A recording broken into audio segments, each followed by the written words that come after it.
Thanks for tuning into the 6Three podcast. I am your host, Joel, with my co-hosts, Ben and Isaiah. What's up, guys? What's up? It's another Tuesday night. Yeah, it's a Tuesday. It's just another one of those. Yep. We're gonna bring you the best stuff possible, but it's gonna be a basketball-ridden show for the most part. Hey. We're gonna get one of the old friends of the show on, Ringer Don. Yeah. And as soon as he pops in my waiting room, we'll put him in. But in the meantime, we can have some friendly banter about a short week for the Detroit Lions. Yeah. Oh man, where to even begin? That's why they can't fire Patricia, because it's a short week. Totally. Yeah. That's why. I think they'd fire him if it wasn't a short week, to be honest. You really do? I have no faith. They're gonna sign him to like a 5-year extension or something. Oh gosh. No. I would love it. I would love it for the purpose of now I know I need to find a new team. Right. Yeah. Yeah, it was just a rough week. Obviously, the injuries are not helping this team, but 20-0 to a bad team. A team without a Hall of Fame running back, not a starting quarterback. Yeah, themselves were dealing with injuries. Was just a complete embarrassment. And, should really be the nail in the coffin for Patricia, you would think, but I don't know. No.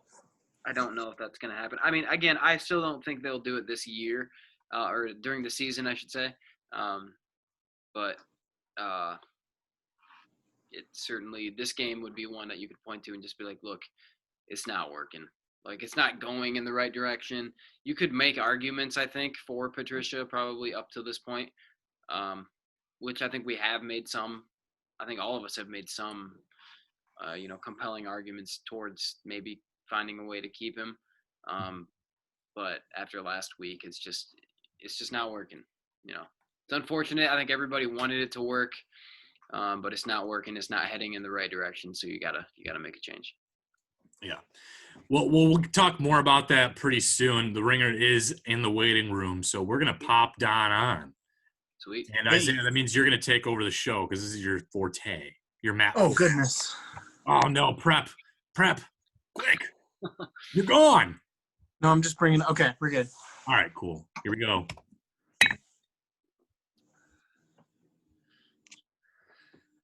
Don, how's it going, man? Hey guys, good. How you guys been? Pretty good. Not too shabby. Pretty decent. Anxious to talk some basketball.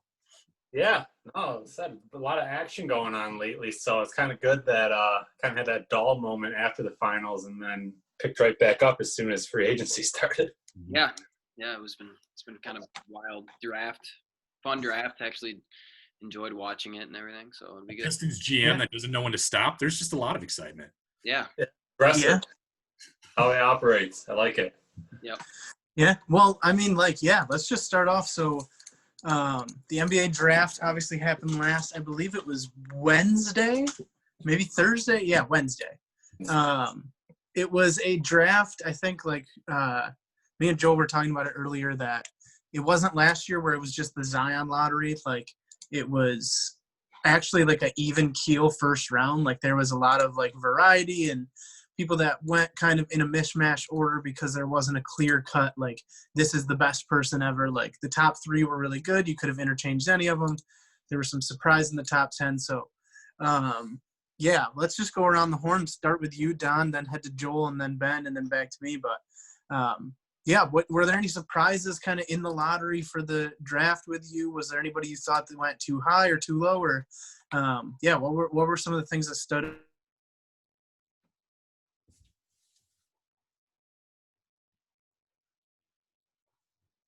Shock. I really love that pick, actually. And, I was very surprised he was there for us to pick up. But overall, like I said, nothing really stuck out. Top 3 kind of went as planned. I thought there might have been a little bit more trades. I think the injury to Klay Thompson right before the draft may have affected some things. Yeah. But like I said, overall, nothing too exciting, but it'll be exciting to see how this class pans out for sure. Yeah. Yeah. Yeah. Joel, what about you? Hi guys, I don't know what happened to myself there. So yeah, we were talking about some reaches, and I think specifically I remember seeing the Chicago Bulls. Was it Patrick Williams or something at 4th? I really thought he was like a middle of the draft guy, probably anywhere between 14 to 20. And I guess they saw a guy they liked, and they take it. And I guess when you only have a 2-round draft, and maybe there are limited superstars, and you can't trade back, then it makes sense to take your guy. And we've seen it in almost all professional sports, besides baseball, where they have 67 rounds to kind of narrow down their options. But 2 rounds in basketball, the second round, basically you're getting G League guys. Right. I really felt like they saw a guy that they felt had some good workouts, and we're going to take their chance on fill some spaces on the roster. So I felt, to me, that was the biggest one off the top of my head there.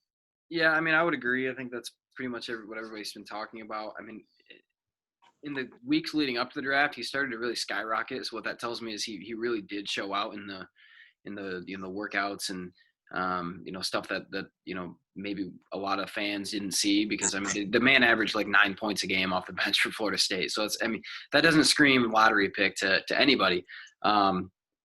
But you can see, I mean, stuff like that's happened before. Teams have gambled and won on some of those picks. I just don't see how a team in the Bulls situation can do that. There were a lot of other guard options in the draft who fit the same mold as Williams that they could have gone with. They could have gone with, Tyrese Halliburton. They could have tried to make a trade to go grab LaMelo Ball if they really wanted a lead guard. Isaiah Okoro. Killian Hayes was right there. I mean, there were multiple other options that I think were better for them. Happy they didn't go with Killian Hayes. I was really hoping the Pistons would go with him, and who would follow them. But obviously, Billy Donovan really liked Williams, and he went with it. Biggest, I guess, steal, I would say. I really liked Malachi Flynn at 29 to Toronto. Little undersized at 6'1", but he can straight up score. He's pretty tough defensively, and just pretty much can fill up the stat sheet. I really like watching him play in college, and I think he's really actually going to be a really good pro. And to get that kind of value at 29 is impressive. So I think he's going to come in and be able to compete and do something for Toronto right away. So that would be my biggest steal of the draft. Yeah. I think my biggest steal was just a couple picks before that. R.J. Hampton to the Bucks. Yeah. He was like a couple years ago supposed to be a top 5 pick, but he went to, I believe, New Zealand instead of college to play basketball, and he just kind of even except for LaMelo Ball, every guy that goes from America to a foreign country and plays in their professional league kind of falls off the radar. Just because we don't get as much TV access to them. But I think R.J. Hampton's got a lot of tools. I like him a lot.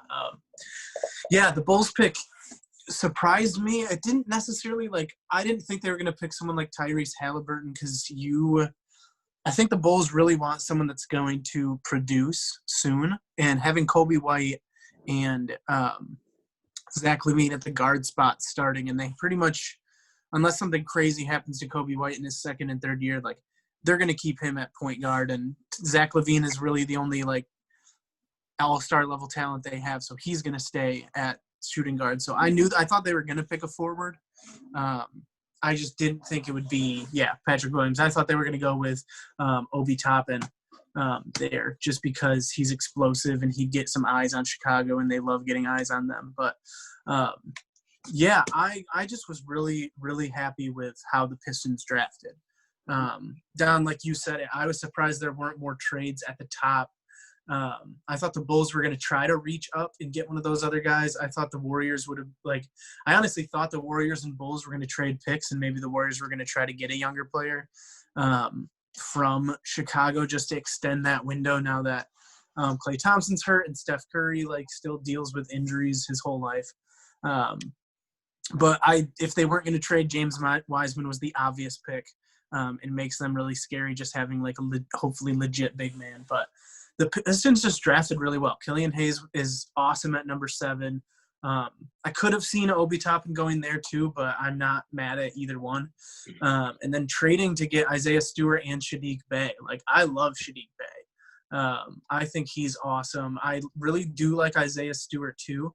And then who was the other guy that they got? They got Saban Lee. Saban Lee. I actually like Saban Lee too. Like, I don't think he's going to be obviously a day one starter. Or might not be on the 15-man roster, but he's got a lot of tools to work with too. And they all are young and they all fit in the Pistons window. Like, I feel like Sekou Demboya is like the Pistons window. He's young, super, super young, kind of raw, but really talented. And these guys were all young and raw and talented. So, yeah, Don, what did you think of the Pistons and how they drafted the couple trades that they did? How do you look at that kind of and look at the Pistons in light of that this coming year? Yeah, well, it's great to have a GM finally and to actually go through a draft with a GM rather than whatever they titled the guy, associate GM or whatever. Have someone pulling strings. But, yeah, 3 top 20 picks. Again, just adding depth, adding a little bit of culture to a lot of the stuff the draft analysts guys were saying where they were really great character guys, hard workers, that came from good programs that, again, just kind of guys you want around your team wanting to develop. Again, just the aggressiveness, trading. I've never been a fan of Luke Kennard, so getting a first-round draft pick for Luke Kennard, I think that's a steal. And again, just even the moves that kind of was a domino effect after the drafts going into free agency, it just sets us up again for some hope. Finally, we just don't have a bunch of contracts sitting around. We have some players that we can watch. We have some filler pieces. And now, again, we have options with Troy Weaver pulling strings and being able to make moves. Yeah, I agree. I mean, after Luke Kennard, Bruce Brown took off, Tony Snell, Thon Maker, Jordan Bone, Justin Patton. He took care of a lot of contracts that were just kind of sitting there. And I think if we're going to suck, I want to suck and watch, the future. I want to see the future and I want to see the progress. And that means we get to see the future pretty much day one. And we're going to see some hiccups. We're going to see bumps in the road, but we're going to see the progress over the course of the years and see how well our coaching staff can develop. So we'll also see how well the coaching staff can deal with what we get. Well, I think it's just refreshing to see that it at least appears. I mean, we won't see it come to fruition, obviously, till years down the road, but at least appears that they have a plan. Instead of just, like you said, just contracts sitting and not really, there's no real plan behind what they're doing. There seems to be a plan, and like we might suck, like we're not going to be very good right away, but it is refreshing to see that there is a plan in place. There's an aggression to it. There's something like to be said about like, hey, we're going to go after this thing the way we want to go after it. And, we have a plan. We know it's not going to necessarily be right now, but, maybe 3 years down the road, everybody's going to say, hey, look at that draft in 2020. That was the start of them, of them starting to build something. And 3 years down the road, maybe they'll compete. And then, 5 years down the road, you're going to be sitting there going, okay, they've got a good team now. Now they can maybe see, make some noise in the East. And I think that's how fans have to look at it. And maybe that's over, not over analyzing, but maybe that's a little like over optimistic, I guess, because it's been so long since they've been good, and Detroit sports have just been a complete disaster lately. However, I think, this is the first time, in a long time that you can sit there and be like, okay, the Pistons at least might be worth watching because, there's something there. There's something there as far as young guys that you might want to watch. So. Yeah. I mean, yeah, I think like you hit the nail on the head with just having a competent GM. Like, it's awesome to have a guy who at least seems to know what he's doing with the draft and is aggressive in the ways that they should be aggressive. Like, I was maybe a little too hopeful for free agency. I kind of like looked at my phone for the Pistons updates and was like kind of confused at some of them, like Mason Plumlee and like, I don't know, some of these guys that just didn't seem to be anything but roster fillers.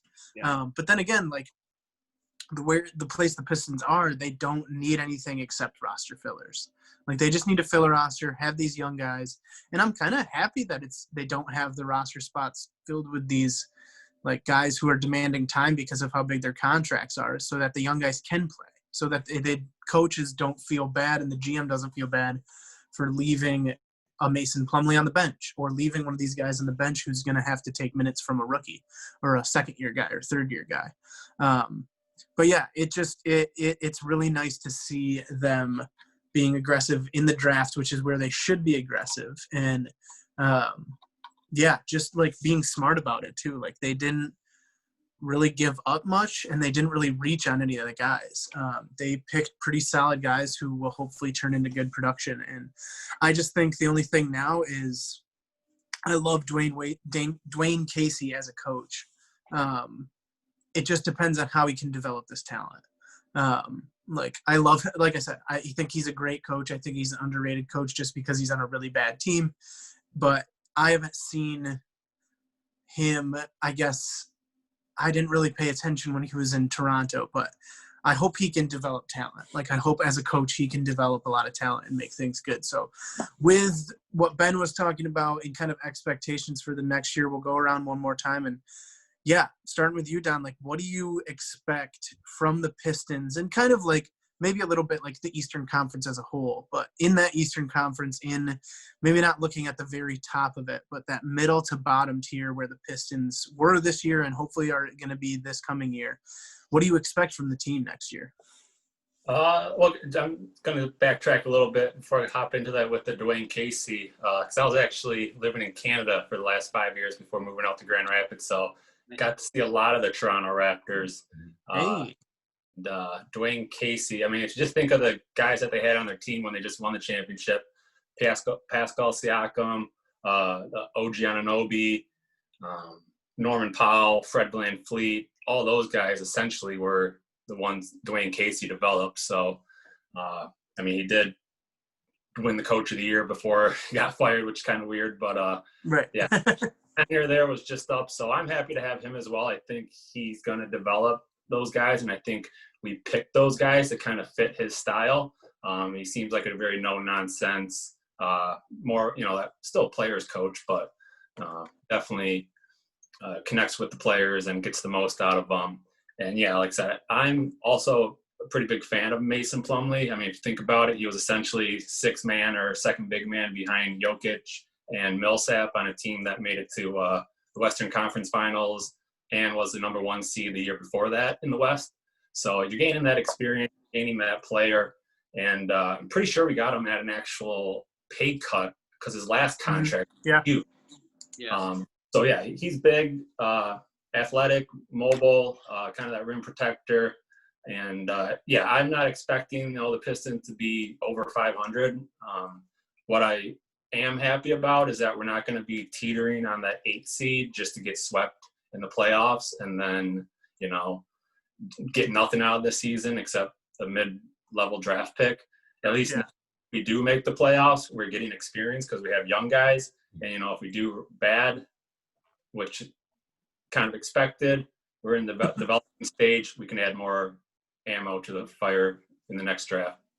Yeah, I like where the roster's sitting at right now. I mean, you got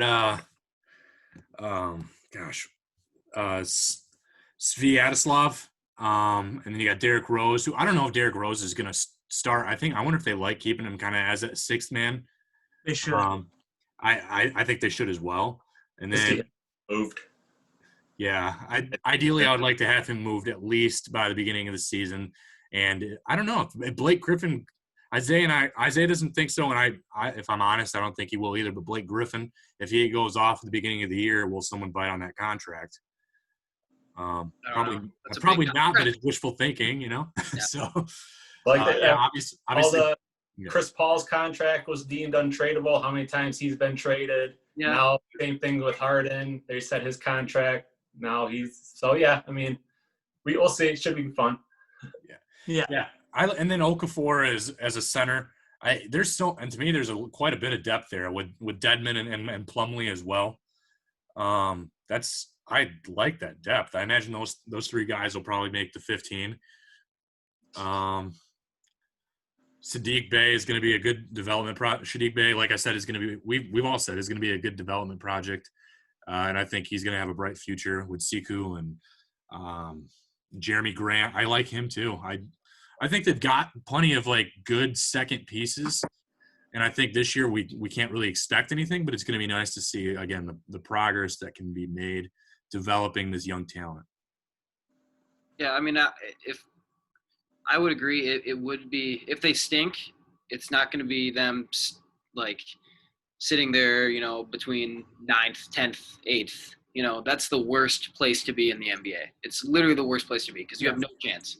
Like there's zero chance you're going to, do anything in the playoffs. So you're just in limbo. You're in purgatory if you're a franchise at that point.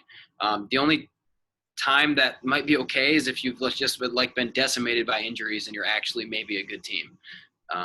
And they are not in that position right now. So, if they stink, that's okay. And I think everybody would be fine with that if they're bad. And, then you kind of like Don said, then you can go in there and you can, maybe you see how all these pieces come together this year, that you've either drafted or gone and obtained, and then you find a hole, and then you fill that in this next draft, and then then you reload, not really reload, but you're starting to add some ammo to the chamber, kind of like John said, and down the road that's going to really pay dividends. And let's say they do somehow make the playoffs, again, that's experience for a young team at that point. I don't think they will. There's pretty minimal chance, in my opinion, but crazier things have happened, I guess. And it's just going to be an interesting thing to see. Like, I never wish for a team to lose, but like, it's kind of where we're at with the Lions now. I'm kind of hoping they just tank for a draft pick at this point. So, if I don't want the Pistons to be sitting there, like I said, teetering between 8th, 9th, 10th, right in there. I don't want them fighting to try to get into a playoff spot, because that's hurting them in the draft, in my opinion, and hurting them developmentally long term. I don't think they should sit there and tank necessarily, but at the same time, I would say, look, if down the road, if 4 years from now is going to be better because you're just going to play all the young guys and get them experience, and maybe it's going to cost you games this year, that's fine. You just need to accept that as a franchise. You need to accept that as a coaching staff. You need to accept that as players. You need to accept that as a fan base. And, hopefully it pays dividends down the road, because rebuilds, regardless of sport, regardless of whatever it is, or sport or baseball, football, basketball, they take time, and they suck while they're happening when you're losing. But when you come out of it, it's pretty rewarding. So I'm hoping that the Pistons see it through, and they don't, try for any shortcuts, by maybe going after a big name too early, and just do it the right way internally. And 3-4 years from now, hopefully that's when we're going to see the dividends, but I don't expect to see it now. So. Yeah. I think that the Pistons are going to be better this coming season than they were last season. I think they will. I know it's a shortened season, but they should have more than 20 wins. I think they'll be around like the 30 range, 30 to 35, somewhere in there. I think battling for that 8th seed at like a 500 team is like the best case scenario. And it all, to me, depends on Blake Griffin. If he's going to be healthy all year, he's going to be playing to either get traded to a competing team, or make people think that his next contract is worth a lot of money still. Maybe not $40 million, but I think I would love to see him go to like Pacers or the Heat. I know the Heat really want Giannis, but anyway, like, I think with the Pistons, like, the tough thing is that all the teams around them too are also getting better. So you have the Washington Wizards, who are going to get better with John Wall back. Maybe they won't, just because they've kind of found some sort of a groove with Bradley Beal being their number one guy, but like I can't imagine that adding an all-star level talent back to the team will make them worse. So I feel like they're going to get better. I feel like the Hornets with Gordon Hayward and LaMelo Ball will get better. Atlanta Hawks have to be better this year. I mean, they have I love the Atlanta Hawks roster, and they have to be better than they were last year because they were as bad as the Pistons. And you would think that the Bulls would be better without the worst coach in NBA history on their team. So it'll be hard for the Pistons to find a way to also get better while all the other teams around them are also getting better. Either you have to take some wins from the top, which Milwaukee may not have as historically good of a season again, or you have to hope that the West is really terrible and you can just have the Eastern Conference teams pick on them, or that you just everyone bottom feeds and like destroys the Cavs and the Knicks and the Magic get a lot worse. But yeah, I think battling for that 8th seed is maybe not battling actually for it, but just being in the conversation up until like 2 weeks before the end of the season is the Pistons' best case scenario. But I do think they'll get about 30 wins. And I just think that I don't know, it's so weird because if Blake Griffin is healthy, he has shown that he can just will this team to an 8th seed. Like he can just sheerly on his terrible knees carry this team to a first round sweep. So it's dangerous when he can be healthy, but it all depends on if he is going to be healthy. But I expect him to be better, but everyone around them is also getting better. So I don't think it's going to make much of a difference. I just think it'll be hopefully give more meaningful games towards the end of the season for these young players where they can play in a game where they're just not like working on training material, but they're like actually competing with teams like that. I think that develops rookie mentalities the best is when you actually are on a team that like, yeah, you're not playing for a championship. You're not playing for home court advantage, but maybe a month or two out of the season, you could be playing for an 8th seed. And that motivates guys like heck. Like they want to see the playoffs, even if it is that 8th seed. And even if it does mean getting swept in 4 games by the Heat or the Celtics or the Bucks. But yeah, so I think they'll be better. It's not going to be like all that Pistons fans should look forward to is what Red Wings fans have looked forward to for the past few years. And that's just like the young guys getting playing time and showing growth. Like you don't care about the end of the game. You don't care the score, the end of the score at the end of the game. Like you don't care about like where they are in the rankings, just care about the young guys getting playing minutes. Like that's it. So if we temper our expectations for that, I think we should be good. But yeah, is there anything else from draft or Pistons look ahead that you guys wanted to touch on that you thought was interesting from this past week, or any big free agency thing? I know that there wasn't a ton of massive things. Like I know Anthony Davis opted out just to basically opt back in, but did you guys want to touch on anything else that happened in the basketball world and probably the busiest week of the off season that's happened so far? I mean, obviously the Lakers stockpiling, or LeBron doing his thing and recruiting people to dive. Then like I said, the East is going to be pretty tough overall. Philly made some moves. Obviously, they're going to be looking to do more with Daryl Morey there. Brooklyn's going to be back with KD and Kyrie, and if they do add someone else. There has been, like I said, teams at top getting better. It was kind of that debacle with the Bucks, kind of interesting to see with Bogdanovich and basically declaring it before it could happen and now kind of screwing themselves out of them. So, That was like I said, it has been interesting. The Gordon Hayward was kind of surprising. I'd love to see him do well if he still has it in him. But yeah, that was kind of the biggest one. And then also too, I was going back and forth with some of my friends about Christian Wood and whether or not what we thought about that decision. And I like what ended up coming out of it. I didn't want to pay that much for a guy who was undrafted and had quarter of a season in a shortened season. Yeah. So yeah, the Rockets can take a chance on that. He went for too much money, but I did love Christian Wood on the team. Like I thought he was a great replacement for Andre Drummond.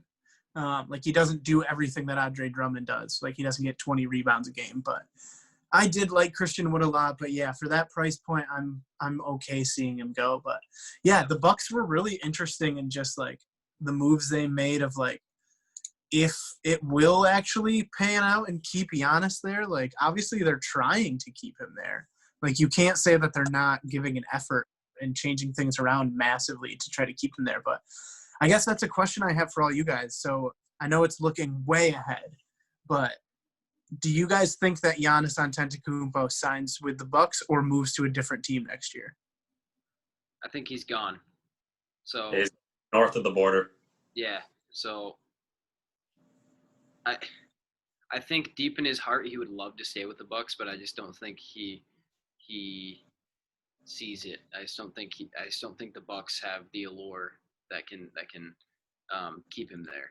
I still remember though, like I'll never forget this. So I went to Milwaukee my senior year of college. So this was 2018. So it was just a couple years ago, and we toured the Bucks, all their facilities. So like their sales department, everything like that. And this is the year before they opened the new arena too. So we got to tour that before they opened it.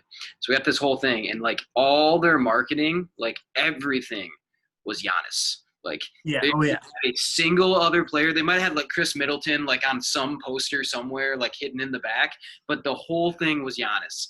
And like they built their entire like brand upon Giannis.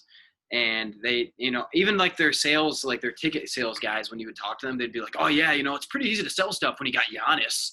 And they're talking about that for like over and over again. And I kept thinking, even then I was thinking, I'm like, what happens when you don't have Giannis?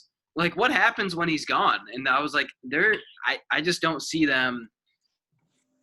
I just don't see them having the ability to keep him there. I don't see him doing that. Just because with the advent of these super teams and these teams just stockpiling talent and these superstars just going to the same team because they want to play with other stars.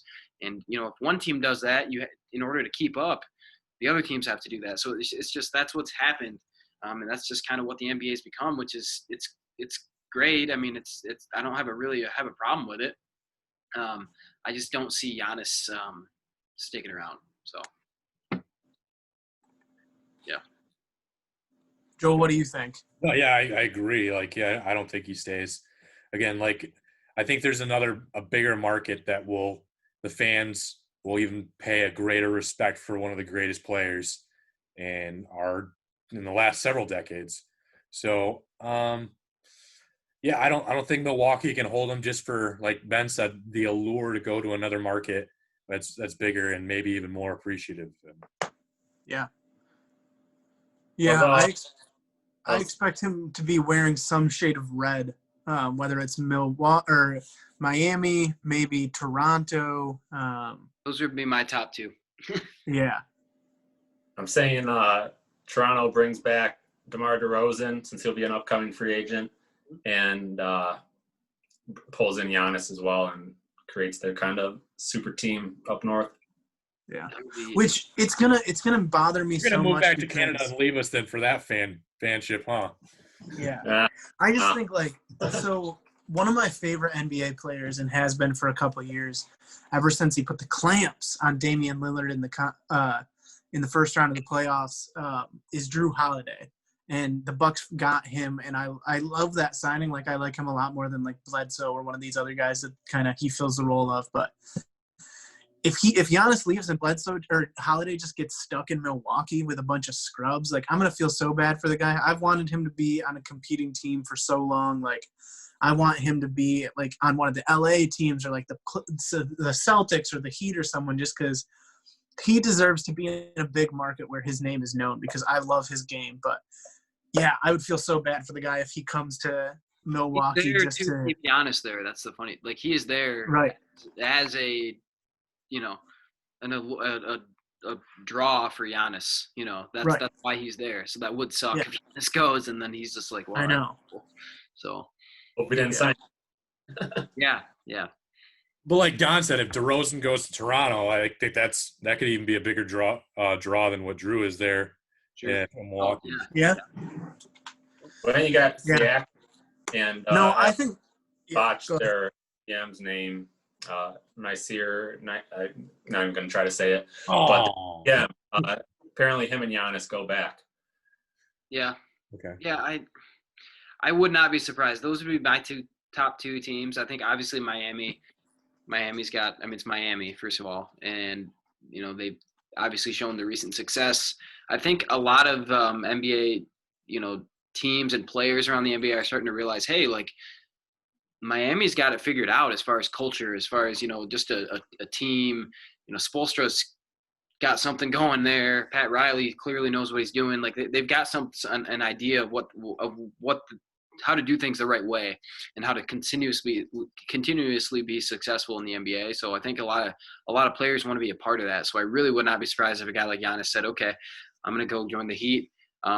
They can surround me with, some great shooters, a couple other complementary pieces, and we can go win an NBA championship there. So that would probably be my number one as far as like if he were to go somewhere else. And then I'd probably say Toronto would be number two as far as what I would think. But, he could also just go to like New York or something stupid and, just blow everybody off and just say, hey, I'm going to go be in New York. So the only other team I'm finding that could be linked to Giannis, I think he's been linked to the Warriors a little bit. I think people just after Kevin Durant think that every big free agent's going to go to the Warriors, but the Dallas Mavericks, people are saying they have a ton of assets that they can make a trade. That would be crazy. Him and Porzingis in the same court, you couldn't even pass the ball. No. Yeah. Stretch from inside the court. Man, but it would be so hard. That defense would be crazy with Porzingis at 7'3" and Antetokounmpo.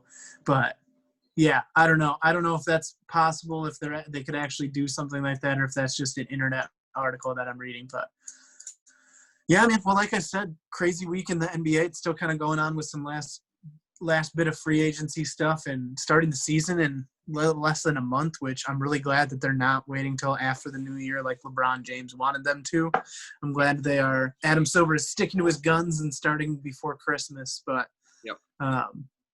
yeah, man, it's exciting. I think the coolest thing, just like being a Pistons fan though, is being able to keep an eye on the East and how competitive it'll be this year, especially if the Pistons are a part of that mix. Like I said, I don't think they're going to be the 8th seed, but just to be like kind of in the same category with the Wizards and the Bulls and maybe the Hawks, like just to be within a couple games of them and kind of just duking it out towards the end of the season, that would be a ton of fun to watch. Yeah, Don, again, appreciate you and your knowledge coming on here. Love your basketball insight. I think mid-season for sure. I want to have your thoughts on how it's gone so far. If it's met your expectations, and again, we'll talk about predictions and stuff and get you back on for sure again. Yeah, anytime. Be glad to. Yeah, good times, man. We'll see you soon. Thanks for having me. See you guys. Happy Thanksgiving. Yeah, you too.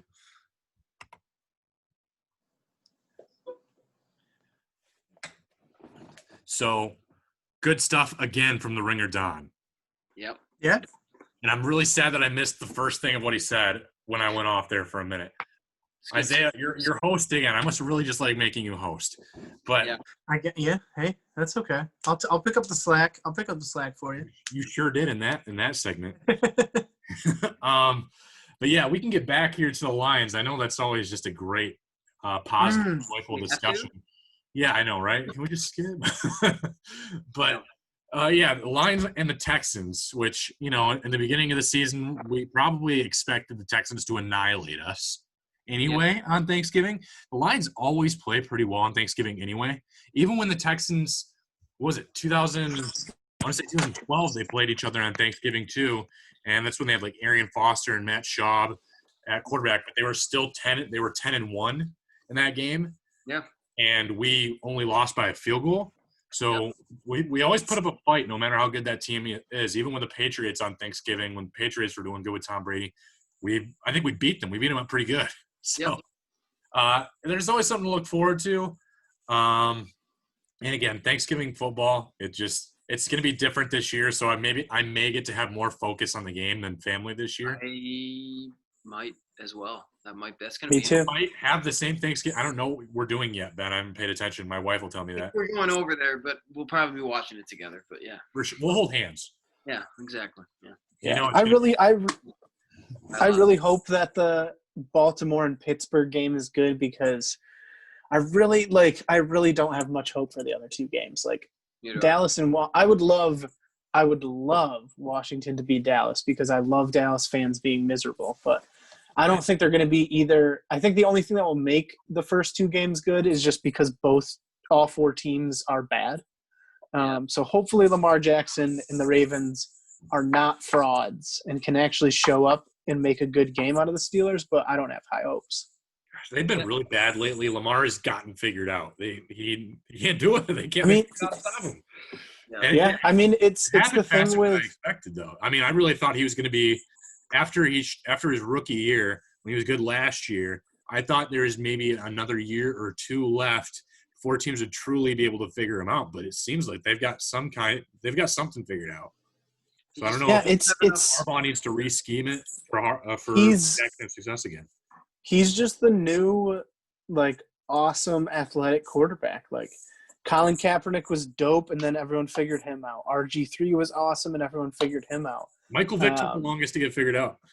Yes, because he was so new. Like he was by far well, yeah, he was newer, but he also it's a different offense back then. I mean, he was yeah.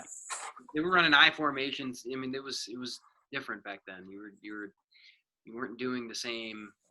There were very few design runs for Michael Vick. It was all ad-lib. You know what I mean? Yeah. Well, and Michael Vick could still sling the ball. Dude could throw 80 yards down the field. Yeah. Yeah. And I'm not saying I think Lamar Jackson can sling it too, but they don't not like that one, and they don't have the kind of everything they have is built off of that run action, right?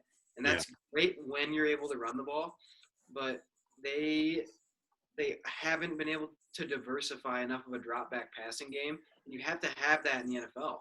It was even clear really last year in the playoffs. You have to have a drop back game that can get you out of tough situations and can keep you on schedule when a team is stuffing the run early in a game. Yeah. Well, we talked about it when we talked about do you pass first to set up the run or run first to set up the pass? Yeah. We kind of got into a conversation about the new NFL and you need a quarterback that can just a scheme on offense, but a quarterback especially that can throw for 400 yards. They don't need to do it every game. They're not going to do it every game. Right. But if you want to be a top tier team, you have to just have that ability. You have to have the threat of it so that when you have a game where you're being shut down in the run game, when something happens where you saw it in the Super Bowl last year. I love the 49ers run game and all the crazy situations that Kyle Shanahan brings up in those situations and all the tools he uses. But you need Jimmy Garoppolo to be able to match Patrick Mahomes in explosiveness in the pass game, and he couldn't. And that's why they lost. And I think Lamar Jackson's awesome, and he can have a breakout game passing, but it's always against crappy teams. Mm-hmm. He can't against Pittsburgh. He just can't throw for 300 to 400 yards against Pittsburgh. He's not going to do it unless they're down big and he's just chucking the ball every single down. Yeah, I think they're flawed. Not beyond Lamar. They aren't. Yeah. That receiver. Mark Andrews is tough. He's a tough matchup, but if you can take him away, I mean, Lamar. He's typically Lamar's first. Hollywood has struggled this year. Hollywood Brown's a one-trick pony. He's just fast. Yeah. Really didn't have a whole lot else to his game right now. I'm not saying he won't eventually, but he's not. They just don't. They aren't deep at receiver. They're deep at running back, right? They're good up front. Mm-hmm. They've got good tight ends. Their quarterback is fast as all get up, but that's all built to be a run-first team. And I don't think you can. I think you can be a run-first team in the NFL, but like you said, you still have to have the ability to say, okay, look, I'm not going to run into a brick wall all game. We're gonna do something different. Adrian Peterson does. Yeah, but that's go back. That's a different problem. Yeah, it's like the Browns this year. They're when they just run the ball, like, they're awesome. Like, I love watching, like, Kareem Hunt and Nick Chubb just do their thing, but they are so limited in how good they will be because Baker Mayfield's not that dude. Like, he just can't chuck the ball all game. If Kareem Hunt and Nick Chubb get shut down, they're dead on arrival. Like, Baker Mayfield can't at this point in his career. I don't want to just write him off because he's in his second year and whatever, but like, he just can't do it right now. Yep, I would agree. Yeah. So what do you guys expect to see in this Thanksgiving game, Lions-Texans, and what is your prediction, final score? I would say I think the Lions will probably bounce back in a way. Like, they're not going to – I don't think they'll get shut out. It'll be interesting to see who plays. But, yeah, it's really hard to get shut out twice in a row. Yeah. Texans' defense is pretty overall subpar. But I don't think they're going to win by any means. I think they're going to lose by 2 touchdowns. It's going to be I think it'll be close first half, maybe even close through 2.5 quarters. Texans will hit a couple deep shots. Deshaun Watson will make some plays. Will Fuller gets free for a few. And, it's going to end up being like 31-14 even. I would even say 28-14, 31-14, something like that. And it sucks because I think, I would probably be saying something different if they had just found a way to win last week, even if it was ugly. Or on Sunday, I guess it's not even last week. It's this week still. But on Sunday. But now, you've got to bounce back after a loss in a short week. Mm-hmm. And you're banged up, right? And Stafford's not 100% healthy, which I think is the least of their problems. You don't have any receivers anymore. DeAndre Swift was hurt. They're just not healthy, and they aren't good. And bad combo, because if you weren't that great even when you were 100% healthy, then you lose your top few guys, especially on offense, you're going to struggle. So, the one silver lining is their DBs are playing better. Obviously, P.J. Walker was making his first start, and Lions picked him off a few times, but and I think overall, if your defense only gives up 20 right now in today's NFL, you should probably find a way to win, especially if you're playing against a team like the Panthers, and they did not do that, and I just don't anticipate them doing that on Thursday. That sucks to say, and maybe that is the catalyst for, okay, look, man, like, your team didn't come out there prepared 2 games in a row in the same week. We kind of got to get rid of you. So maybe that is the catalyst at that point. But I think that at this point they've kind of lost their opportunity to make something of firing him in the middle of the season. Go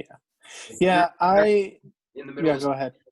Yeah, if you're going to fire him in the middle of the season, you should have done it early to maybe see the reaction on the team, to see if that motivated the team, to see maybe if you wanted to keep any of the team, any of the coaching staff, maybe see what happens with that. But now you're long past that point, so at this point I don't think it matters. Yeah, I think if you don't fire your coach by your bye week, like, you're just gonna have to stick with him the rest of the season. Like, as sad as it is to say, like, you're kind of dug yourself your own hole. So Matt Patricia's, I think he's just going to stay the rest of the season. They just don't get anything out of getting rid of him. Like, if they bounce back and get rid of him, they're just going to go 6-10, and like, who wants that? Like, go 4-12, please. I don't think they're going to win this week. I think it's going to be close though. Like Joel said, like, Lions always show up on Thanksgiving, but then they always have to leave all the families in Michigan sad on Thanksgiving. So I'm going to say that Detroit loses 24-28. And I think Deshaun Watson just shows a little bit of the flash of the player he can be by getting a fourth quarter go-ahead touchdown when it's down 21-24, and he's going to come back and get that. And then Matt Stafford is going to try to do the same thing, but either run out of time or get sacked 4 times, because that O-line is just awful. And J.J. Watt, I think, is going to live in Matt Stafford's face. I do like Isaiah's prediction. It's closer, and I do anticipate it being close. Part of me, because it's not the pick six, even wants to say the Lions probably pull it off, even though the Texans are playing much better than what they should have been. And they have a very small injury report. The Lions have 16 players in their injury report right now. That's not good. No. Likely Mike Ford, Kenny Galladay, Deshaun Hand, and Jeff Okudah are all probably not going to play. They have not practiced at all yesterday and today. Swift is back to limited practice after not practicing Monday. So there's a couple of guys that are back but are still going to be game time decisions. Again, short week, beaten and battered, couldn't do anything against a team that you should have probably slaughtered with some of the guys that they had out and playing. Yep. So yeah, I felt like that was the game that Patricia will get fired on. Now it's determinant on whether he completes yet to be determined if he's going to complete the season, or if because it was a short week, they weren't going to fire him this week, but after the Texans game, a loss to the Texans, I feel like would be the gun that kills him, basically. So I think I don't know how to word that better. He's gonna get shot. Yeah, Take him out back. There you go. Our Detroit fans take this very seriously. Yeah. So no, I think that Patricia could still get fired after the Texans game, but if he doesn't get fired after a loss to the Texans, I think that we're gonna suck it up for the rest of the year. And like Isaiah said, maybe that's fine. Maybe that's a 4-12 season, and that gives us a top 7 pick probably. Oh, geez. So I don't know. I actually do think that because the Lions do play with some kind of success on Thanksgiving, they might be able to have success in this game against a team that's definitely underperformed this year. If one of the two is back, DeAndre Swift or Kenny Galladay, that does add one of the weapons that they need back for sure. Adrian Peterson was the worst graded running back in the entire league for Week 11. Good. So I hope that's awesome. I hope that kind of settles it. And he had no vision. He was literally running into his offensive line that game. Like, we've seen really strong flashes of him having vision. I think one of his eyes went out in that game after a hard hit, and he just couldn't find it again. So I'm going to say, unbeknownst to me, the Lions are going to win this game 27-24. Gosh, Joel, don't do this to yourself. And Prater's going to kick that winning field goal again out because he's every other week. You're doing this. It's not good. You're hurting your own soul. Yeah, come on, man. Hey, I went 6-0 on the pick six last week. Don't you be knocking my shots. The Lions are not a part of the pick six. That's true. That's why I don't feel so bad about this pick. I have nothing to lose. Right. Yeah, I just your dignity. Yeah, I think the one thing that the Texans in this disappointing season have done good is passing, and I just think that's what kills the Lions this year. I mean, a lot of things kill the Lions this year, but coaching especially. But I don't think their defense can keep up with a creative pass game and just having – I mean, the Texans still have weapons in the pass game, and Deshaun Watson is still dynamic. So, I would love them – actually, no, I really don't want them to win. I don't want the Lions to win any more games, but – I'm good if they don't. I'm not like I said, if this was a pick six, if I'm completely transparent, I'd probably pick the Texans. But I don't know. I think it could go either way. I think it's going to be pretty close again. I don't expect a blowout, but this was the first. Stafford has now started the amount of games that a Major League Baseball season has, 162. This was the first game in his 162 game starts that he got shut out in. Yeah. Well, shutouts are extremely rare, and that kind of shows you what's so frustrating about last week.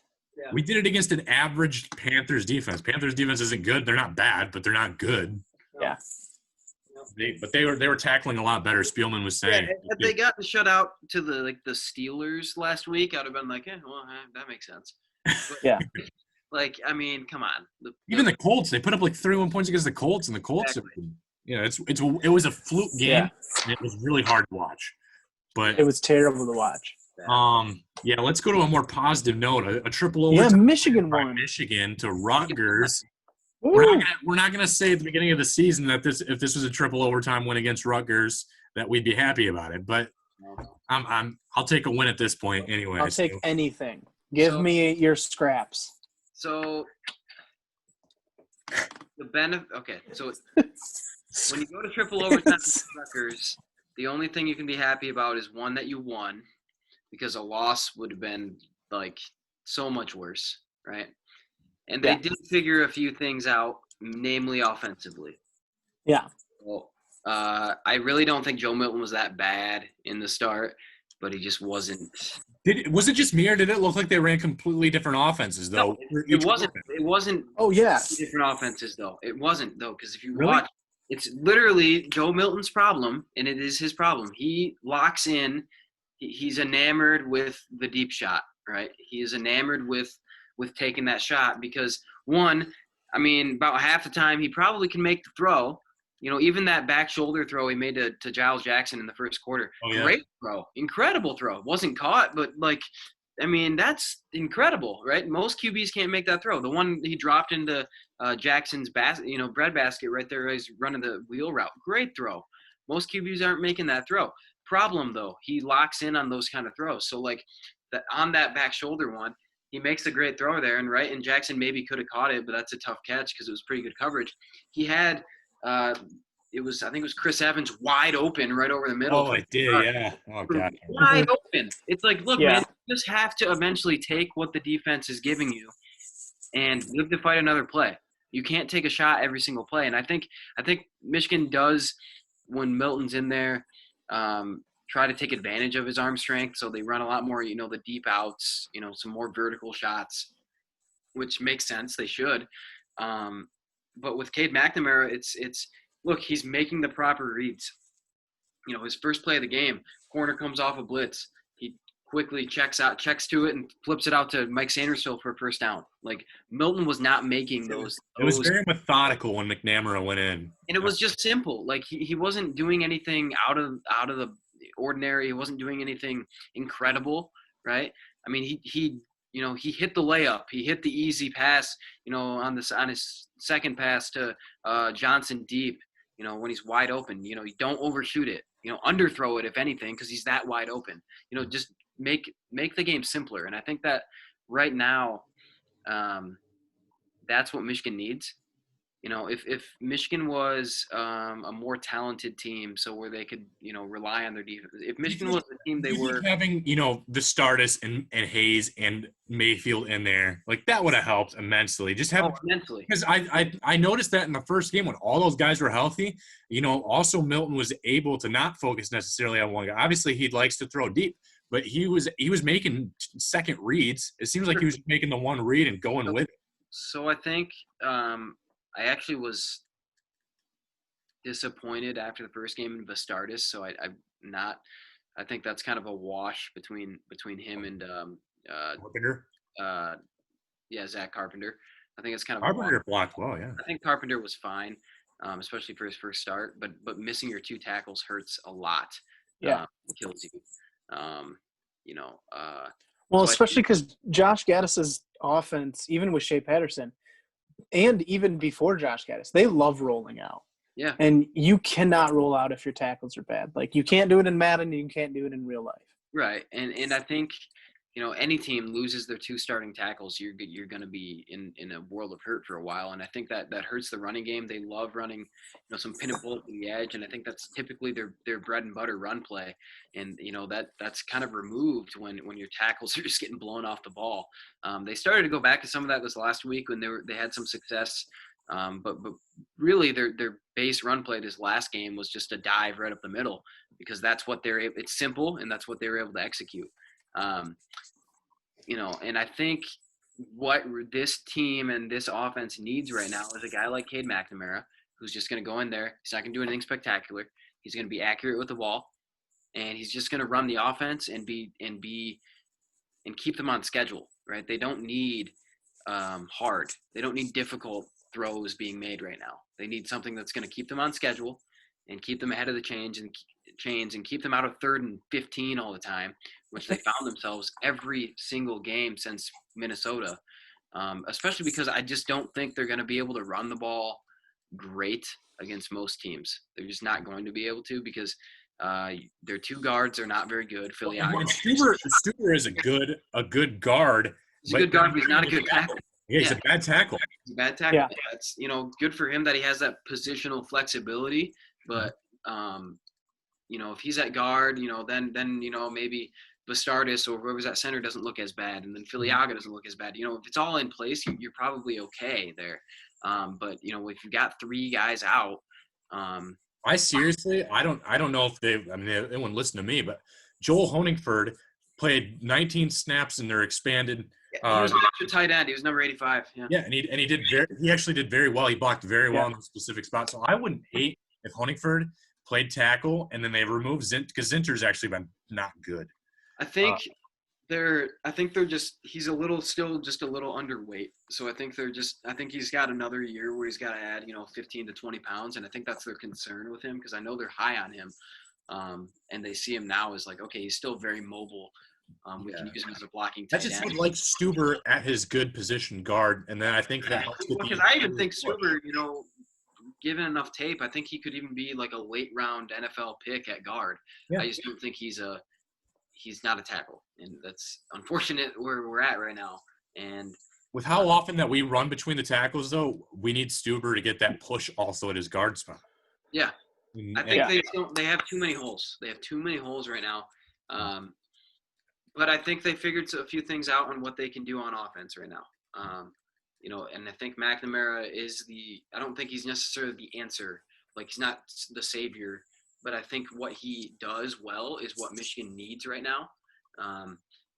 Like I was kind of alluding to, like if this Joe Milton, so the Milton who's as good as he is right now, was the quarterback for Michigan 2 years ago, I think that would have been the perfect quarterback for Michigan 2 years ago. Yeah. The guy they could, they can rely on the defense. The guy they can rely on the defense, who can run the ball a little bit, and who can make the wow throw, but doesn't necessarily need to be the focal point of an offense. He doesn't need to make all the throws. They're not going to be asking him to do very much because he's got more talent around him. But right now, the quarterback what they need out of a quarterback is a guy who's methodical, simple, keep him on schedule, and just do what the offense is supposed to be. And I think that's Cade McNamara right now. I'm not saying he might go out there and completely lay an egg against Penn State. It's different when you're the starter, and I almost guarantee he's going to start on Saturday. It's different when you're the starter. So, but I think they've got a few things they can build on, and but going to the other side of the ball, they've got almost nothing they can build on. Their DBs can't play the ball in the air. Their defensive line gets zero push. Cam McGrone's now hurt and sounds like he's going to be out for the year. They have no linebackers. Their backup safeties and linebackers are essentially walk-ons. And not that I thought the walk-ons played better than some of the other guys. Pretty good. I mean, I think he kind of messed up on the late Rutgers touchdown when the guy screwed a little bit, but overall he was pretty good. Adam Shibley plays very hard. He's not nearly the athlete that the guy like McGrone is, but he's fine. I don't have an issue with him there. But they don't really have a whole lot of answers right now on defense. And I think what happens is, and you saw it on offense at times too this year, is when they make one mistake, they just let things snowball, and so they let up a big pass, and there's just no confidence out there, and they just don't have that. They have no swagger on that side of the ball, and I tell you what, even last year when they had struggles, you still knew that Don Brown's defense was going to show up and hit you and play hard and have a swagger to their game, even if they, might get torched every once in a while, right? Mm-hmm. They were still going to show up. They were going to go out and they were going to hit you, and they were going to play hard with an attitude. And they have no attitude this year. And that's their biggest problem, in my opinion. They have zero. It's not that they're out of heart, and it's not that they're not playing hard. I don't think that's what it is. I think they just completely lost all sense of confidence. One, when Hutchinson and Pay went out, I think that really hurt them. Kills, yeah. Those clearly the best two players possibly on the team, and they both go out. And two, when you're repeatedly getting penalized or beat deep against Michigan State and Indiana, eventually that gets old, and you start to lose confidence as a defense. And they've unfortunately been unable to regain that. And this is where we are. And Penn State's also 0-5, so maybe it's probably gonna be a weird game on Saturday. Is all I gotta say. Yeah, Isaiah, what do you think? I agree with Ben. Like, it just seems like I hate to use stupid terms that ESPN would love to use, but like they need their swag back. Like they just don't, especially the defense. Like they just don't, like, even when they have a big play, they don't feel like I want to see them all like freaking like dance around and jump around and go crazy. Like if they get a sack or something, like a tackle for loss, like, but it just doesn't feel like they do much. Like they just are like, okay, like that was awesome. Let's do it again. Let's try. But like I don't know if like they just seem to need some sort of spark they're not getting. And if that's going to be McNamara, sure, that's fine. I don't think it'll honestly be that bad for Milton. Maybe he needs a little reality check. I did appreciate seeing Milton being very supportive. They're both very supportive of each other. That's Yeah. nice to see. Yeah, but I think he needed a reality check. He's going to play. I think he needed to realize, like, okay, you're making some, like, yeah, he's still doing a lot good, but he's making a lot of mistakes that could be avoided, and McNamara avoided them. Yep. So I think, I just think that he needed that little shot to his system to say, like, okay, I'm not the biggest man on campus. I can be replaced. But, yeah, I mean, I'm trying to pull up their schedule. I would use the analogy of you have to walk before you can run, and I think that's what McNamara is doing differently than Milton. Milton's going out there guns blazing, trying to just run, and then he's tripping because he hasn't learned how to walk first. And because of the methodical offense that McNamara is running, I think he is walking. He's focusing. Same with baseball. Ben, you know it too. You focus on the art of pitching, technique first, and the speed comes later. So if you get the accuracy down first, you can build on speed. Arm strength will grow. And I think that's kind of – I'm trying to create as many analogies as possible, but I think that's what McNamara is doing differently than Milton. And I think with Milton, it's okay, the first game, he did rely on everybody else, and they just went out and they dominated. They dominated a bad team. It turns out in hindsight, it's obviously a bad team. And what they did, they didn't put a whole lot on his plate, right? But, the next couple games, Michigan State, I didn't think he was that bad. I really didn't think he was even that bad against Indiana. But it was kind of all on him, right? So eventually, you as a young player, you put that on yourself and, like, I need to make all these plays. Like, I am the guy. Like, I have to be the guy when nobody else is going out there to do it. And you put enough pressure on yourself, and you saw what happens against Wisconsin. You just completely fall apart. And, I think I'm glad they gave him another shot at the start this past week because I don't think it gives you anything if you just sit him down now. Or at least at that point, if you just sat him down, I didn't think it gave you any, I didn't think it's going to help him or the team. Like, I didn't think he was so bad that he didn't earn another start. I just thought, they pulled him pretty much at the right time. It was time, I didn't think he was playing that bad, but it was time the offense, kind of like Isaiah said, they needed a spark. It didn't matter what it was, but Cade came out there and he had confidence. He didn't overdo it. He didn't overdo it, but at the same time, he just said, hey, look, I'm going to run the offense because it works, and I'm just going to go do it. Like, I'm not trying to play outside of what I am. And you saw him. He was out there. He was confident. He was dancing around the sideline. He was talking to all his guys. He was confident.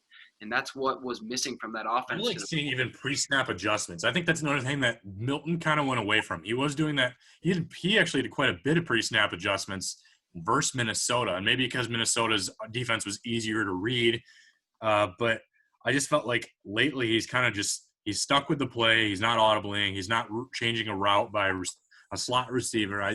He's sticking with it. He's keeping his eye on the receiver and not making that second read. And part of not making that second read is you don't have the time on offensive line right now with three starters out and technically 4 spots being different than the beginning of the season. So and that was one thing. I don't know if you guys know the name Warren Sharp. He's like a NFL analyst guy. He has a website. I heard an interview with him. He was saying the same thing about Lamar Jackson, that Lamar Jackson gets up to the line and basically almost always calls the play that was called. Like, he doesn't change things up. He might do a hot route here and there, but the play is almost the same. And it seems like Joe Milton seems very similar to that, where he's just like kind of just gets up there, besides, like you said, against Minnesota, but maybe he just can't read a defense yet, where like he just doesn't get up and makes all these adjustments. And then, like, even if it doesn't, like, oh, I made this adjustment and we got a touchdown, but I made this adjustment, instead of -2 yards, we got +5. The reason that works for Lamar Jackson is because Lamar Jackson knows that if a play breaks down, he's got the wheels to go take off. Milton's fast and more athletic than many Michigan quarterbacks have had, but he's not fast enough to just, if a play breaks down, to get downfield, make a couple guys miss, and get 10 yards. But that's what I'm saying. That's why Lamar Jackson has been a little lackluster the past few weeks, is because he's not making adjustments. Yeah. I think the game itself now, the game of football, especially with, with no huddle, pretty much no college team is huddling at this point. They're getting up to the line. The coaches are making adjustments on the sideline, and then it's on the players to also make those adjustments. I think that's where the game is now. It's look, you get up to the line super fast, and then you have 30, 35 seconds to adjust to what the defense is showing you, right? And I think so much of the game now has come, we need to be out of bad plays. Mm-hmm. Like, you should have an answer to most things the defense is showing you, as long as you can figure out what it is when you get up to the line. And I think so much of college football in the NFL, but college football just with the no huddle, is get your team out of bad plays. And it's not necessarily get your team into touchdowns all the time, like Isaiah was saying. Get your team out of -2 so they can gain 3 yards on first down. So it's not 2nd and 12, it's 2nd and 7. 2nd and 7, you'll take that all day long. But you can't be 2nd and 12 all day long, because then you're sitting there, and then you got to drop back to pass, and then the defense can tee off on your offensive line, who's already not good, and then it just snowballs. And when you have a team like Michigan's right now, who they're not talented enough to overcome certain things happening, they have to stay on schedule. And I think if Cade is a guy who's going to go up there and make the adjustments pre-snap and be able to get him out of bad plays, then he's got to be the guy. And I'm not saying the coaches don't think he's going to be the guy, or is the guy, but you have to have the quarterback that's the smartest. I think is really what it comes down to. The smartest, not necessarily the most athletic. When it's a lost season at this point, yeah. I mean, I'm not giving up on Joe Milton by any means. No, I like Joe. I think he's way too talented physically to give up on him, but he's just not quite there yet. And I'm not saying Cade McNamara is either, but at least last week he earned himself a shot to show that maybe he is further along, and maybe he's just a gamer. I mean, that's possible too. I mean, obviously they opened up the competition last week, and Milton still won. So maybe Milton is having better practices, and Cade's just a better player in games. That's a thing that does happen. Yeah. Yeah, and I think that, like, and we don't know what all went on with, like, the Dylan McCaffrey situation either. Like, obviously Joe Milton won that room, but, like, maybe once Dylan McCaffrey kind of called it quits and said he was leaving, that I'm not saying Joe Milton's this kind of guy, but maybe he just kind of, like, took a step back and didn't push more, and, like, didn't start figuring out how to read. I think that's the biggest thing with a college quarterback. Like, one of the biggest things, I should say, that you have to, like, learn, that you really, really have to learn, is how to read a defense. Like, you have to, and not just, like, pre-snap. Obviously, pre-snap is a big part of it.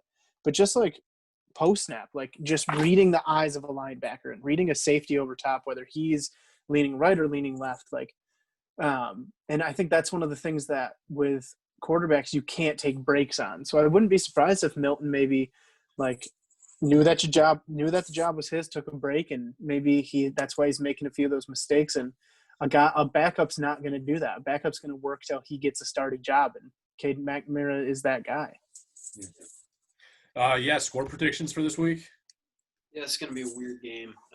Penn State's pretty bad. Penn State's really bad. the weird thing, Penn State's a weird team though. So like they should have beaten Indiana, right? They should have. They're dealing with a bunch of injuries and some opt-outs. They went away from Sean Clifford this last game, and then they went back to him late, and then Sean Clifford went out there and led him to two or three quick touchdowns. Started to get him back in the game, and then threw another interception, which he's done all year long. So they've just been completely plagued by turnovers. That's been their Achilles heel all year long. They've actually put up yards this year in some points in some games, but they just can't stop turning the ball over. So then they meet Michigan, who doesn't turn anybody over. Seems adverse to even getting the ball when the team fumbles against them or throws easy interceptions to them. They just refuse to catch the ball. So I don't know. I do think Michigan's at home. I think Michigan is a better team right now, and hopefully riding a little bit of momentum from I know it's beating Rutgers in triple overtime, but when you win a game and you were so desperate for a win, like that team needed a win. And Rutgers is better. I'm not saying they're not even close to even a mid-level Big Ten team yet, but they are much better. They are much better than they had been. It's not the same Rutgers team as I get surprised because Sean Clifford, to me, I'm gonna be honest, preseason, I thought Sean Clifford was probably a top 3 quarterback in the Big Ten, and I truly believe that he was going to be a 5th round to 7th round quarterback in the NFL draft. Sure, and he's just been bad. He's been bad. They have no run game. They've got Journey Brown had to medically retire. Noah Cain's out. I think their 3rd running back just went out this past week too. So they've got no run game. Their offensive line is horrendous, but Michigan's defensive line's bad. So I think it's a lot of just bad versus bad right now. But I do think Michigan just has enough answers this week on offense. I think it's probably going to be pretty high scoring, though. I really do. Yeah. I think a 38-28 Michigan win or something like that. Yeah, I think Michigan, until they run into Ohio State, obviously, I think they win the next 2 games versus Penn State and Maryland. I think they do end the season 4-4, which obviously I thought they were going to be 6-2 before the season started, and that's not happening. But I think they'll beat Penn State too. I just think Penn State is bad. I have never been a fan of Penn State's coach. What's his name? Franklin. James Franklin, yeah. James Franklin. Never liked him. People always liked him. Never liked him. I always thought he was kind of just a fraud.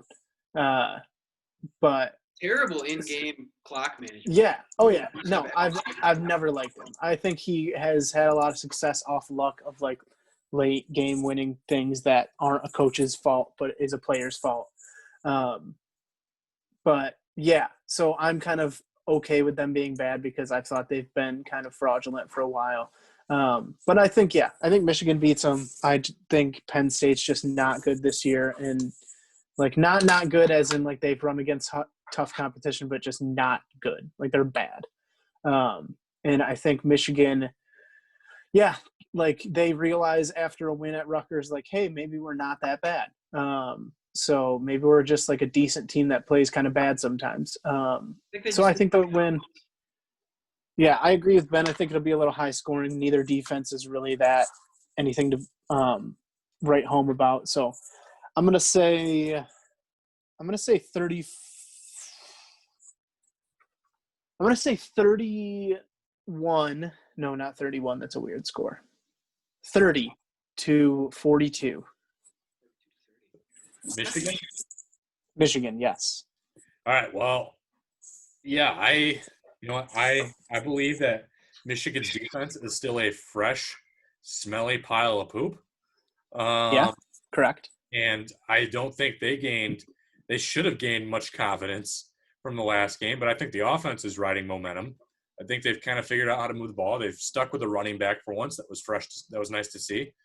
So, hopefully that keeps up. Again, if they're riding with backup offensive line, they're going to probably have to deal with getting 3.5-4 yards a carry or so. But I think McNamara is going to run an efficient offense.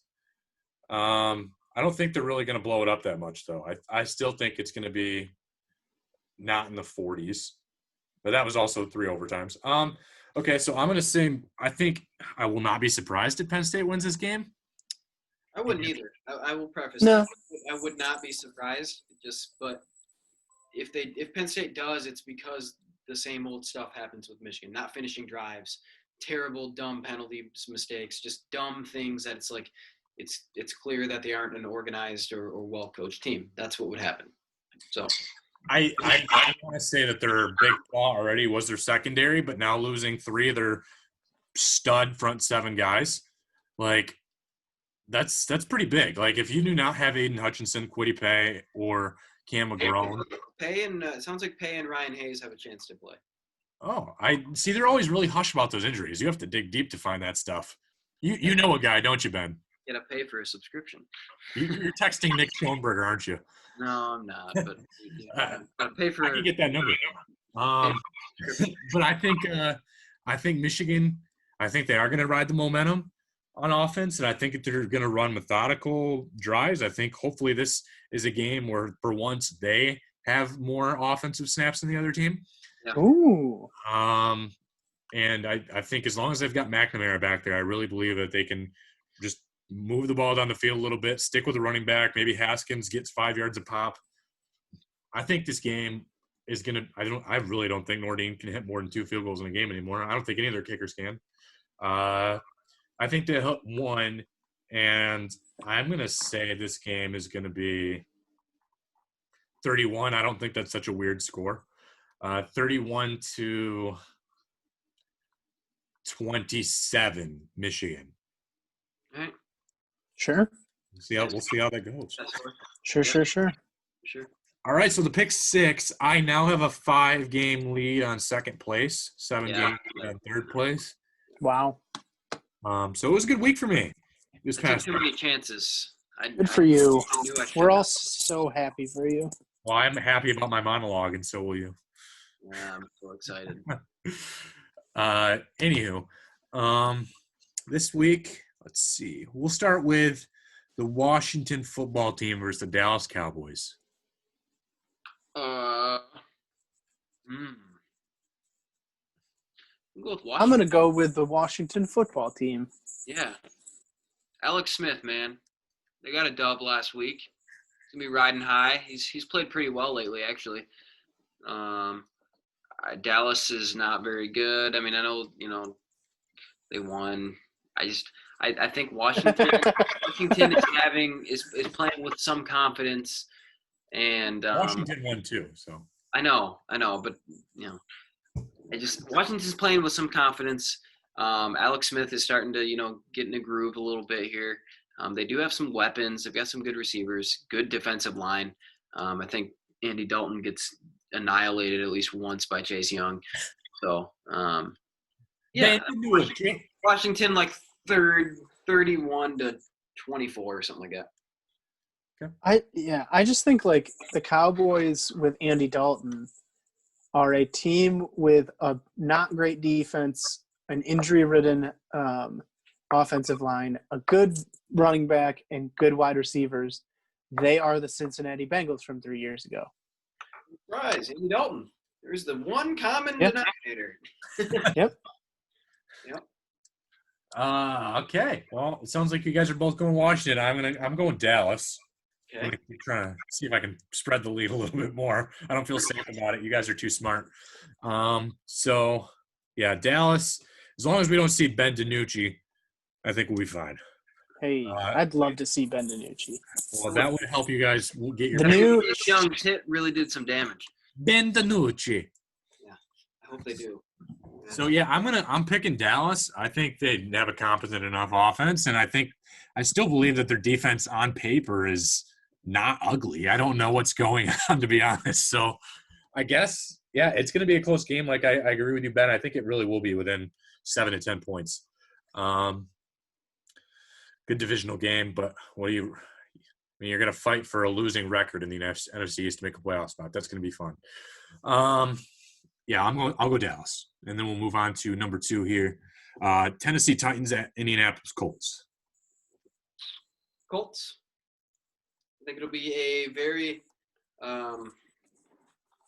defensive game for the most part.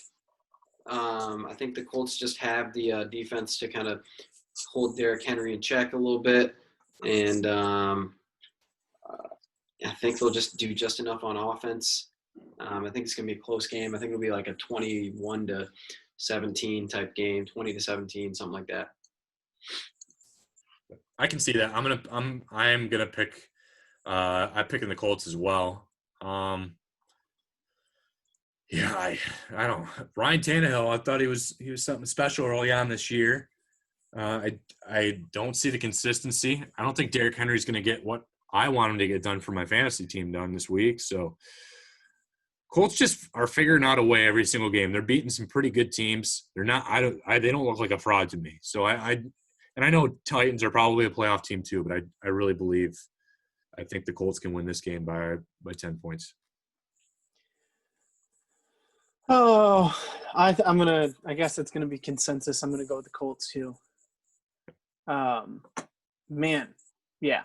I don't know. The Titans are just weird. Like, they're just a really weird team right now, and I don't know what to expect from them, and I don't want to rely on them for a win. I mean, they have a better offense than the Indianapolis for sure. Like Phillip Rivers is just like not doing that great. He's 14-8 with touchdowns, interceptions this year, which isn't good. Their leading receiver has less than 400 yards, which also isn't good. No, what? Actually, no. Wait, let me look at their Last time you switched picks, you picked the Packers. Didn't work. Did they win? No, the Colts beat the Packers with a field goal. It was a Colts game too. Yeah. Man, you know what? I'm gonna switch. I'm gonna go with the Titans just because I need to make up some ground on you guys. All right. All right. So then Chiefs versus Bucks. Chiefs, high scoring. Chiefs. High scoring game. Bucks actually probably look like a competent team again because they're just so Jekyll and Hyde. They are. I mean, it's crazy. They'll dominate a team and they'll go and they'll play crappy. So I think that they're just so inconsistent. But I think I wouldn't be surprised if the Bucks win. But I think Chiefs are a safe pick, and I need wins here. So Chiefs. Chiefs by 10, something like that. High scoring though. I'm picking the Chiefs. I felt at the beginning of this pick though. I felt everyone was probably going to touch the Chiefs on this after the Bucks debacle. But again, you're right. The Bucks are Jekyll and Hyde. You never know what Brady you're going to get. So we'll see that. Yesterday either. I mean, obviously the last interception wasn't great, but people are putting a lot of blame on Brady for that one. Yeah, I mean that wasn't a good throw, but still, I don't think that whole game was his fault by any means. It was his fault for not shaking Jared Goff's hand. Sure, but so yeah, I'm picking the Chiefs again. I think it's not only the safe pick. I think it's going to be the right pick. I'm pretty confident in this one out of all the games. Yep. Yeah, I'm going to go with the Chiefs too. Okay. All right. I'm not that crazy. Iowa State versus Texas. Iowa State. All right. I'm going Iowa State. I don't know what the line is on the game, but I think it'll be a pretty good game. Iowa State, right now they just seem to be in the driver's seat for the Big 12. They're playing some defense, running the ball. They're really they have nation's leading rusher right now. Matt Campbell's a good coach. They've got it figured out. They started off the year pretty rough, but they've started to turn things around. And Texas is not. Texas has been a fraud for about 5 years now or more. So. Since Vince Young, almost. Yeah, I mean since like Colt McCoy, I would say Texas has been. Oh yeah, Colt McCoy's probably better. Yeah. I like Ellinger better than Iowa State's quarterback, but like you said, Breece Hall leading the entire college football and rush yards. And they still spread the ball on offense. Xavier Hutchinson has been a really good receiver for them too. And yeah, I think Iowa State's got more weapons. And they've played every game I've watched, Iowa State looks like they played some pretty hard-nosed defensive football too. So I think for a Big 12 team, I think this game I don't think is going to touch the 40s. So that's a difference for a Big 12. I would say so. Ooh. Unless it was like OT or something. But yeah.